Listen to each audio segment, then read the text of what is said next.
मनसे अध्यक्ष राज ठाकरे आज अंबरनाथ आणि कल्याण दौऱ्यावर. मनसे पदाधिकारी आणि कार्यकर्त्यांना करणार मार्गदर्शन. दोन्ही शहरांमध्ये ठिकठिकाणी लागले स्वागताचे बॅनर.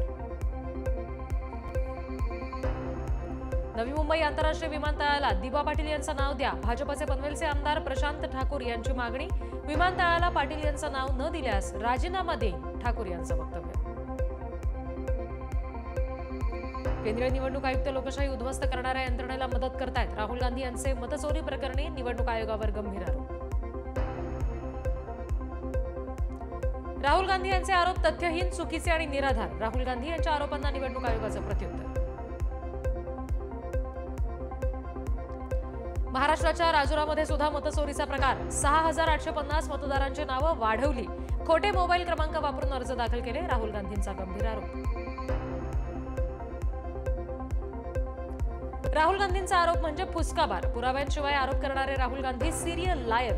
मुख्यमंत्री फडणवीसांची टीका. दलित, आदिवासी, ओबीसी, अल्पसंख्याकांची मतं वगळली. काँग्रेसला मिळणारी मतं जाणीवपूर्वक वगळण्यात आली. राहुल गांधींचा दावा. राहुल गांधींकडून फेक नरेटिव्ह पसरवण्याचं काम सुरू. राहुल गांधींनी निवडणूक आयोगाकडे पुरावे सादर करावेत. उपमुख्यमंत्री शिंदेंची मागणी. मतदार यादीतून नाव वगळण्यासाठी खोटे अर्ज भरले. बनावट लॉगिनच्या माध्यमातून आणि इतर मोबाईल क्रमांक वापरून नावं बाद केली. पुरावे सादर करत राहुल गांधींचा आरोप. राहुल गांधींचा बालिशपणा सुरू. या नौटंकीमध्ये गुंतून राहण्यापेक्षा राहिलेली थोडीफार प्रतिमा सुद्धा संपणार. राधाकृष्ण विखे पाटील यांची राहुल गांधींवर टीका. सूर्यकांत नावाच्या एका व्यक्तीने 14 मिनिटात 12 मतदारांची नावं वगळलीत. राहुल गांधींनी सूर्यकांतला स्वतः स्टेजवर बोलावलं. सूर्यकांतनं असं कुठलेच अर्ज केले नसल्याचं म्हटलं. निवडणूक आयोगानं आरोप मांडण्यासाठी आवाहन दिलं, मात्र राहुल गांधी अंडरग्राऊंड झाले. पक्ष टिकवण्यासाठी राहुल गांधींचे खोटं प्रेझेंटेशन. चंद्रशेखर बावनकुळे यांचा आरोप. कर्नाटकमध्ये या प्रकरणाची चौकशी सुरू. कर्नाटकच्या सीआयडीनं 18 महिन्यात निवडणूक आयोगाला 18 पत्र लिहून तिथला IP ॲड्रेस मागवला. राहुल गांधींची माहिती. काँग्रेसच्या पराभवाची निराशा दिवसेंदिवस वाढत चालली आहे. खोटे आणि निराधार आरोप करणं काँग्रेसची सवय. खासदार अनुराग ठाकूर यांची टीका. आम्ही सादर केलेले पुरावे कुणीही नाकारू शकत नाही. निवडणूक आयोगानं आठवड्याभरात सगळी माहिती जाहीर करावी, अन्यथा निवडणूक आयोग घोटाळे करणाऱ्यांना वाचवत असल्यावर शिक्कामोर्तब होईल. राहुल गांधींचं वक्तव्य. मतदारांनी मतदान वाढवलं तर राहुल गांधींच्या पोटात का दुखतं? मतचोरी नसून काँग्रेसची मतं कशी चोरी झाली आहे याच्या संदर्भात आशिष शेलारांकडून राहुल गांधींना खोचकटोला. राहुल गांधींनी ठोस पुरावे मांडले. संपूर्ण मतदान यंत्रणेला कीड लागल्याचं राहुल गांधींनी सादर केलं. मनसे नेते संदीप देशपांडेंचं वक्तव्य. आमचा न्यायदेवतेवर विश्वास आहे. गोरगरिबांच्या बाजूने न्यायदेवता उभी राहते. हैदराबाद गॅझेट विरोधातली याचिका फेटाळल्यानंतर मनोज जरांगेंची प्रतिक्रिया. जरांगे पाटलांनी दिल्लीला नाही तर अमेरिकेला गेलं पाहिजे. शासनानं त्यांना तिथे जॉब शोधून द्यावा. ओबीसी नेते लक्ष्मण हाके यांची खोचक टीका. चुकीचे कुणबी प्रमाणपत्र न वाटण्याची मुख्यमंत्र्यांकडे मागणी. खाडाखोड असलेले चुकीचे प्रमाणपत्र वाटू नका. छगन भुजबळांची मुख्यमंत्र्यांकडे मागणी. लातूरमधील वांगदरी इथे भरत कराड कुटुंबियांची मंत्री पंकजा मुंडेंनी घेतली भेट. मंत्री पंकजा मुंडे यांच्या आश्वासनानंतर ग्रामस्थांचं साखळी उपोषण मागे. नांदेडच्या किनवटमध्ये बंजारा समाजाचा भव्य मोर्चा. बंजारा समाजाचा हैदराबाद गॅझेटनुसार एसटी प्रवर्गात समावेश करण्याच्या मागणीसाठी मोर्चा. मोर्चामध्ये बंजारा बांधव मोठ्या संख्येनं झाले सहभागी. नागपुरात उद्या बंजारा समाजाच्या वतीनं धरणे आंदोलन. बंजारा समाज आरक्षण कृती समितीची माहिती. बंजारा समाजाला अनुसूचित जमाती प्रवर्गात समाविष्ट करण्याच्या मागणीसाठी आंदोलन. आपण ज्यांना आपल्या ताटातलं दिलं तेच आज आपलं ताट कोरडं पाडायला निघालेले आहेत. आता बंजारा समाज सावध होईल. मनोज जरांगे पाटलांची टीका. बीडच्या जिल्हाधिकारी कार्यालयासमोर धनगर समाज बांधवांचं एसटी प्रवर्गातील आरक्षणासाठी सोमवारांना आंदोलन सुरू. सरकारने आरक्षण तात्काळ लागू न केल्यास मुंबईमध्ये धडकण्याचा दिला इशारा. पालघर जिल्ह्यामध्ये ठाकरेंच्या शिवसेनेला खिंडार। उपमुख्यमंत्री एकनाथ शिंदे यांच्या उपस्थितीमध्ये शिवसेनेत पक्षप्रवेश। सरपंच, उपसरपंच, ग्रामपंचायत सदस्य, संघटक आणि पदाधिकाऱ्यांचा पक्षप्रवेश। नवी मुंबईमधील गणेश नाईक यांच्या जनता दरबाराविरोधात जनहित याचिका।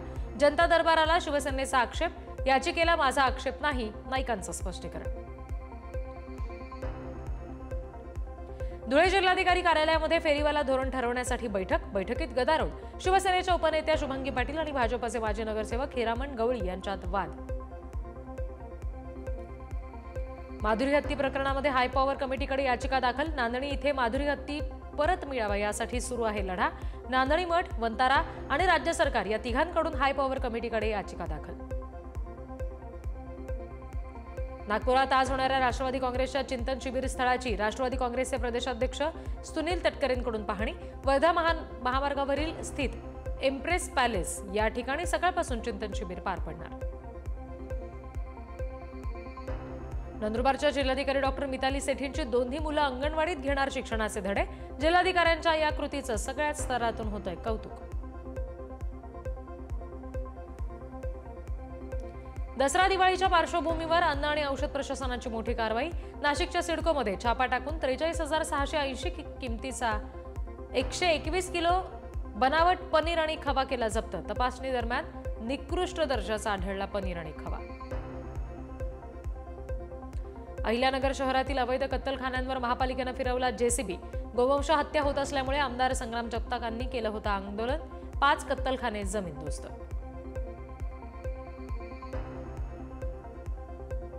लातूरच्या औसा तालुक्यातील उजनी इथे शेती पिकं, त्याचबरोबर घरं आणि रस्त्यांचं मोठं नुकसान।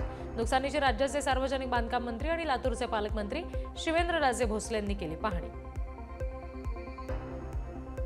जालन्यामध्ये शेतकऱ्यांचा तहसील कार्यालयावर पुंगी बचाव मोर्चा। शेतकरी आर्थिक संकटात, घनसावंगी तालुक्यात ओला दुष्काळ जाहीर करण्याची मागणी। जालन्याच्या परतूर शहरामध्ये काँग्रेसचा बैलगाडी मोर्चा। ओला दुष्काळ जाहीर करून शेतकऱ्यांना तात्काळ मदत देण्याची केली मागणी। धाराशिव गावामध्ये 6 फूट पुराच्या पाण्यात गर्भवती महिलेचा प्रवास। अचानक प्रसूती वेदना जाणवू लागल्यानं महिलेला तराफ्याच्या सहाय्यानं पुराच्या पाण्यातून काढलं बाहेर। संभाजीनगरच्या पैठण तालुक्यातील कातपूर इथे अतिवृष्टीमुळे नुकसान झालेल्या शेताची पालकमंत्री संजय शिरसाट यांच्याकडून ट्रॅक्टरनं केली पाहणी। सोलापूरच्या अक्कलकोट तालुक्यात मुसळधार पावसामुळे अक्कलकोट गुलबर्गा राष्ट्रीय महामार्गावरील पूल पाण्याखाली। शिरसी शिरवळ भागामध्ये वाहतूक ठप्प, प्रवाशांचे हाल। अक्कलकोट तालुक्यातील खैराट गावात एक तरुण पुराच्या पाण्यात गेला वाहून। आठवड्याभरापासून मुसळधार पावसानं गावात शिरलंय पाणी। शेतीसह घरातल्या अन्नधान्याचं सुद्धा मोठं नुकसान।